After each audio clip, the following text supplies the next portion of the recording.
Quick, what do Minecraft, Terraria, and Starbound all have in common? Besides, like, their whole premise of monsters, explore, create, build. What do you mean it's been 16 hours? It's 4 AM? Ah!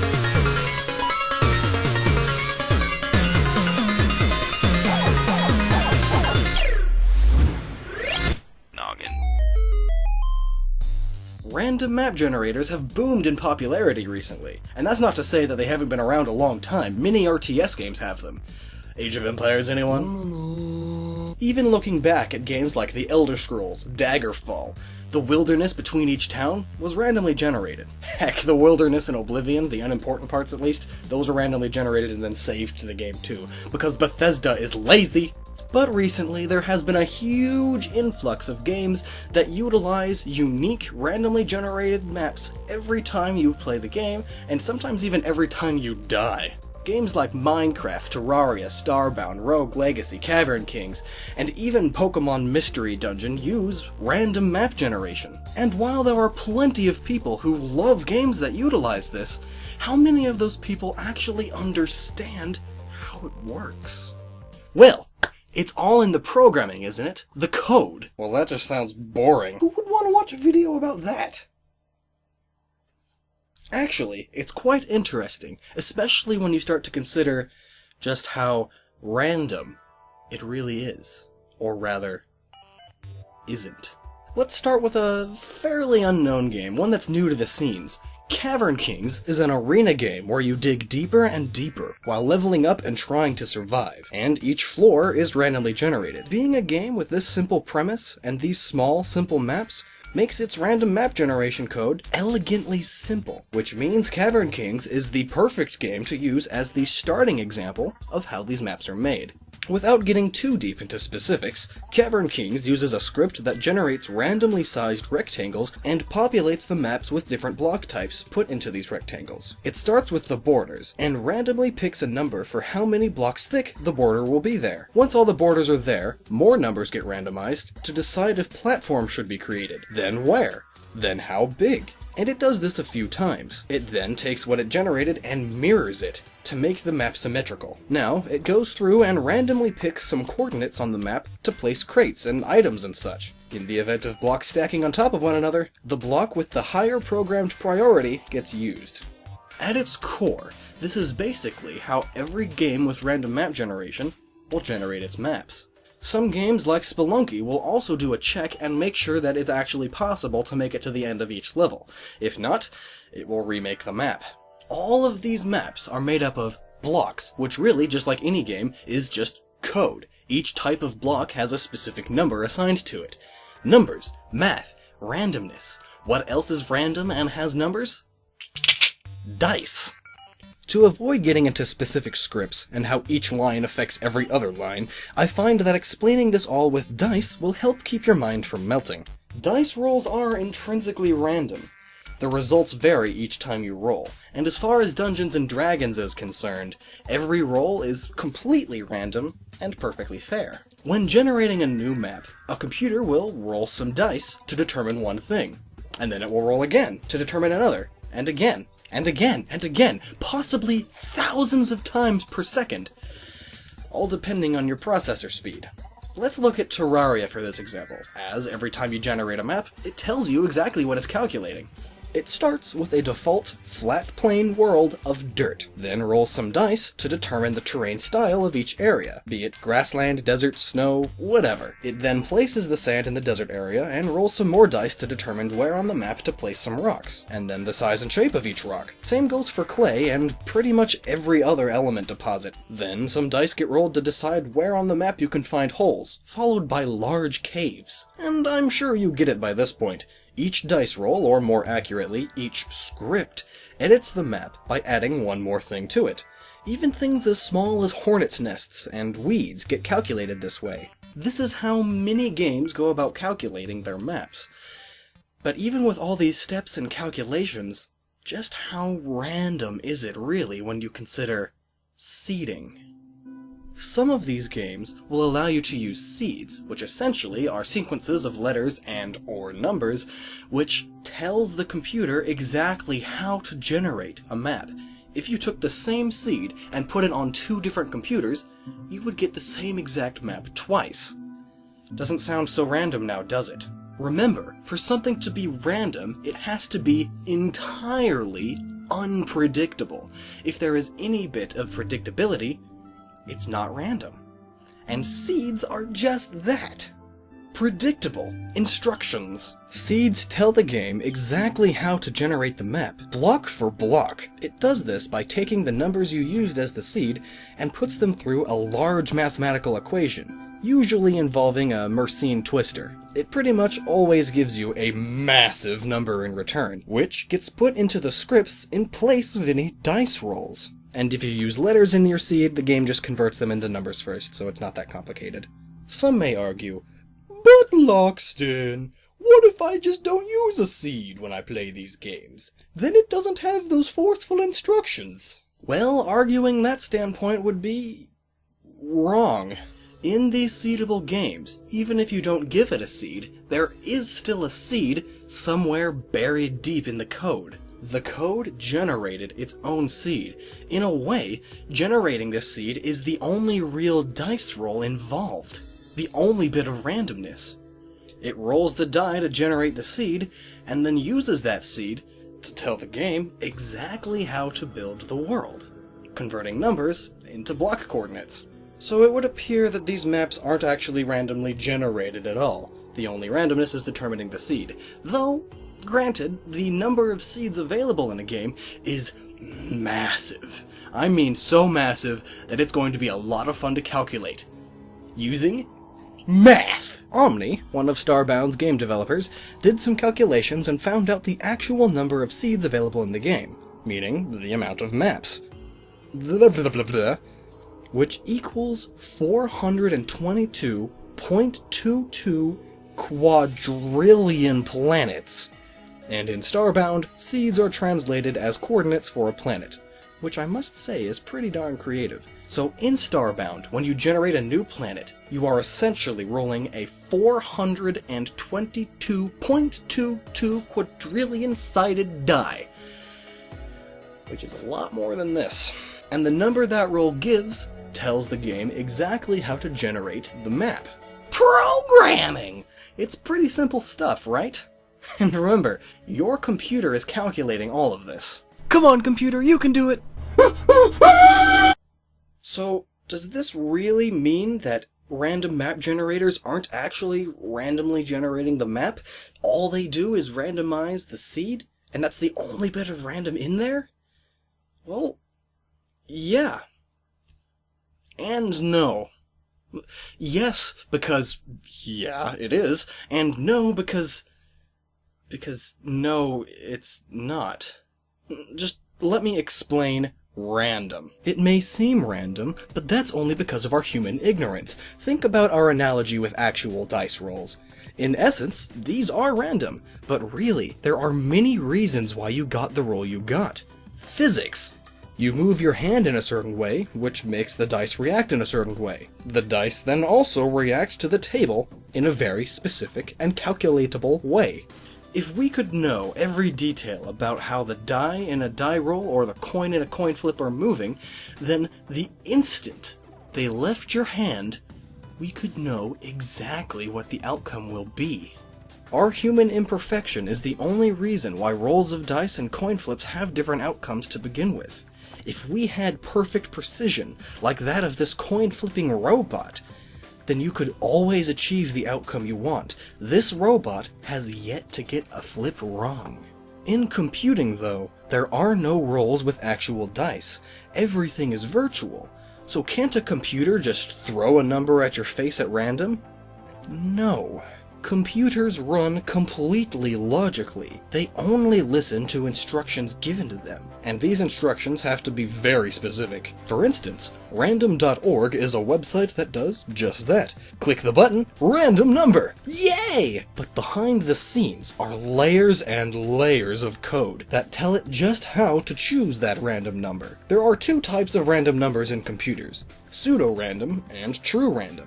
The fastest and thus most commonly used type is the pseudo-random, and pseudo-random number generators are just that. Pseudo. Very convincing, but fake nonetheless. They typically use linear congruential generators to predetermine a massive line of numbers. When you want another random number, it just gives you the next one down the line. This list of numbers is essentially random, and as far as the typical human is concerned, it is. But it's not. True random number generators, on the other hand, look at actual physical phenomena to generate a number. Most commonly used is atmospheric noise, the world's weather at one exact instant, put into code, then through an equation. The weather of the world changes all the time, every instant, and every little thing can affect it. If a butterfly in Australia flaps its wings, it can make a different number be randomized. But even then, if for one instant you can know where every particle in the atmosphere is, and what it is doing, and how every other particle will affect it, then you would be the world's greatest weatherman, and you should seriously take that up as your career. Which means, to someone with superhuman perception, this number is predictable. Which means, it's not random. So really, if you could, just for one instance, know where every particle in the universe is, and what it is currently doing, you could know the entire future of the entire universe. Is nothing random? Is everything predictable? Everything in traditional physics is completely predictable. Everything follows a set of rules, and every tiny little thing always affects the world in some way. Even these entirely digitized random number generators are using predictable physics to come up with these random numbers. And all of these calculations themselves, while you may think of them as digital, are really physical. Computer binary is just whether or not there's a physical electron in a transistor or not. Even human behavior is decided by physics. How tall are you? The taller you are, the longer it takes for signals of pain to reach your brain. Your brain is just neurons with electrical signals going in and out. Seeing or being affected by different things makes your brain release hormones. Hormones are chemicals that react to your brain in certain ways, making you feel the way you do. And depending on the physical build of your brain, will work in different amounts. So really, in essence, if you could know the physical build of everyone's brain, and where every single particle in their brain is, and how it's being affected at one instant, would you be able to accurately predict the entire future of mankind? Do we actually have free will? Dude, this is a video about video games. Stop being so philosophical. Alright, distant Italian. I'll hurry this along then. Yes, we may in fact have free will, because there is one thing, just one thing, that truly is random. And it involves quantum mechanics and half-lives. Oh, quantum mechanics, how long has it been? Since the goat tongue video? Yeah. Though this is still under debate, quantum particles may be the only truly chaotic force in the universe, meaning the most random. You should recognize this as an atom, with its electrons orbiting around it. Well, this is very inaccurate. Atoms don't actually have their electrons orbit them, in the way we traditionally think of an orbit. Instead, the electrons are moving around it very rapidly, and completely randomly. If you took a quantum measurement of an atom and pinpointed exactly where an electron is one instant, and then an instant later did so again, it would be in a completely different place. Do it again, and another completely different place. With absolutely no pattern. There's no way of knowing exactly where it's going to be next. And this is especially the case when you also involve radioactive decays, or half-lives. There's one Swiss laboratory that offers a service called Hotbits, and what it does is it measures the half-life of a particle. And because that's entirely random, they can then put that into a random number generator and get a truly, completely random number using half-lives. Come on, Hotbits, give me a number. 3. It gave me 3. 3. How random. So what does all this mean? Well, it means that when a game advertises that it has randomly generated maps, they are fundamentally lying to you. I mean, heck, the very existence of the scripts in the first place that alter the randomly generated map in any way completely trumps it in the first place. A truly randomly generated map would look something like this. Ugly and completely unplayable. But does this lying really matter? No. There are so many different seeds and possibilities that it doesn't really need to actually be random for it to be a new experience to us either way. And that really is the point of randomly generated maps, that they're different every time. And they are different every time, unless you use a seed. Odds are you will never get the same map twice. Heck, odds are no one in the next 1,000 years will get the same map. And it doesn't really matter if they just have a massive wall of code that's designed to make a number look random, because, as far as humans are concerned, it is. But what about Minecraft? Minecraft does it the same way as all the games I pretty much talked about. You just add a third plane, a third coordinate, a z-axis.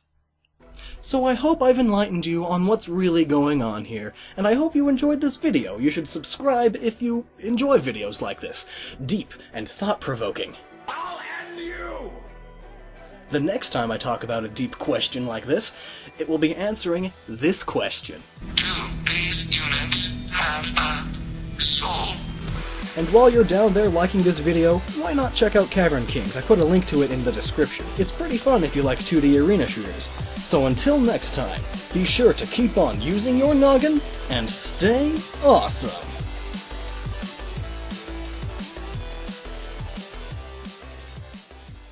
On Mystery Dungeon, use random map generation. And while there are plenty of people who love games that utilize this, how many of those people actually understand how it works?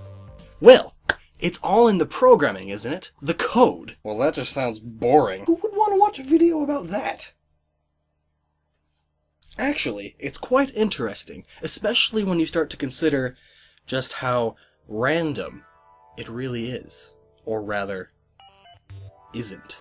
Populates the maps with different block types put into these rectangles. It starts with the borders, and randomly picks a number for how many blocks thick the border will be there. Once all the borders are there, more numbers get randomized to decide if platforms should be created, then where, then how big. And it does this a few times. It then takes what it generated and mirrors it to make the map symmetrical. Now, it goes through and randomly picks some coordinates on the map to place crates and items and such. In the event of blocks stacking on top of one another, the block with the higher programmed priority...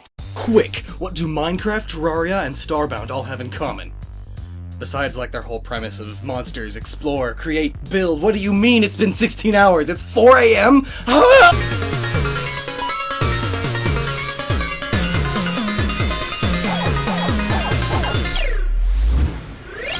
Gnoggin.